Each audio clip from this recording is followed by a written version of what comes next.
જે પરિવારમાં ધર્મ હોય એમાં સંસ્કારી દીકરા થાય. તો અમને એક વાત સમજાવો કે હિરણ્યકશ્યપુ તો રાક્ષસ હતો, તે એને ત્યાં પ્રહલાદ જેવા બાળકનો જન્મ કેમ થયો? બહુ સુંદર પ્રશ્ન છે, મને પ્રશ્ન ગમે.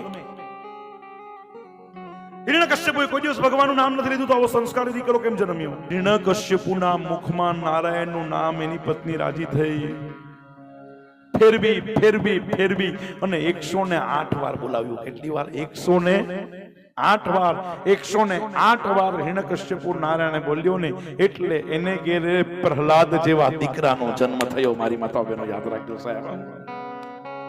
એટલે પ્રહલાદ જેવા દીકરાનો જન્મ થયો. તમારા ઘરમાં પણ કોઈ દીકરી, કોઈ પુત્ર વધુ જો ગર્ભાવસ્થામાં હોય તો એને કહેજો કે રામકથા વાંચે, એને કહેજો કે શ્રીમદ ભાગવત વાંચે, એને કહેજો કે શિવ મહાપુરાણ વાંચે, એને કહેજો દેવી ભાગવત વાંચે.